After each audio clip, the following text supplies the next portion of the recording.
One fine morning, the engines were getting ready for work. "Isn't it a lovely day?" said Thomas the tank engine. "It is if you want to cook an egg on your boiler." "What heat!" Gordon huffed. Percy was confused. "Why would I cook on my boiler when I have a hot firebox?" "The only thing that's cooked is your smoke box," snapped James. "He means it's too hot, and he's right." "I don't mind the heat. A cool drink at the water tower always makes me feel better. I happen to like sunshine." James didn't say anything after that, and Thomas went to fill his tanks with water. Afterwards, he went off to his branch line. Everyone knows Thomas thinks it's the pride of the railway, and he always says so.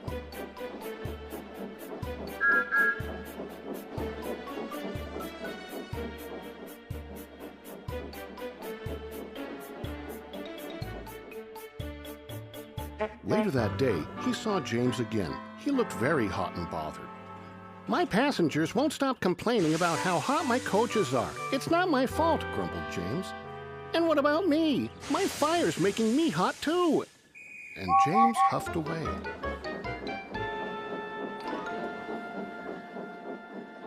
"Today is too nice to complain," said Thomas to Edward.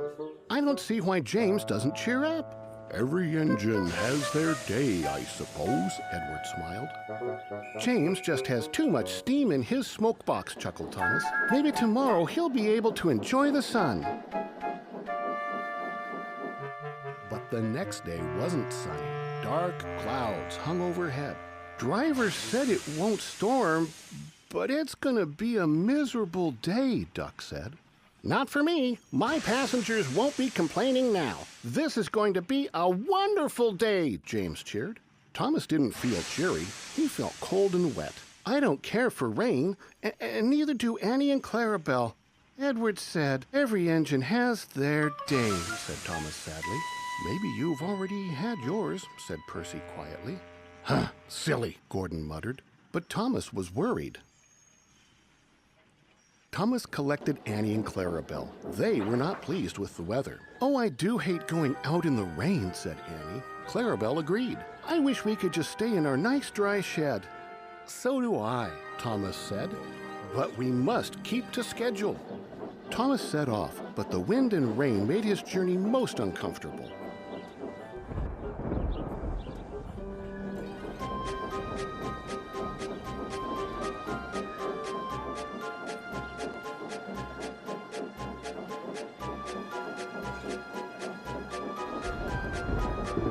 By the time he reached the next station, he felt very tired.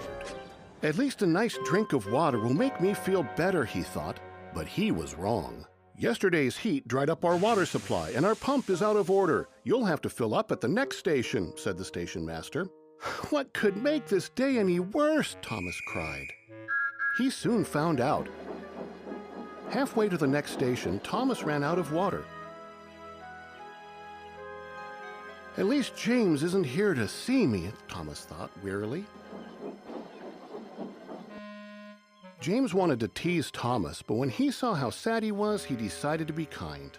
"Don't worry, Thomas. It could happen to any engine. You've just had a bad day. And look, the sun's coming out now. I'll help you to the next station."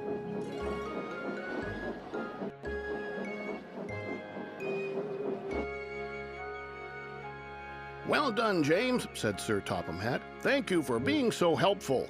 He turned to Thomas. "I know you've had a trying day, but you've still made efforts to maintain spirits and be a really useful engine. That's why I'm sending you to the seaside tomorrow on a special." "Oh, yes, sir. Thank you, sir," Thomas peeped. Thomas filled up with water and was soon on his way home. "You know," said Thomas to Annie and Clarabelle, "I don't think it matters what kind of day it is. What does matter is that we make the most of whatever comes our way. And then that makes us the best that we can be, too."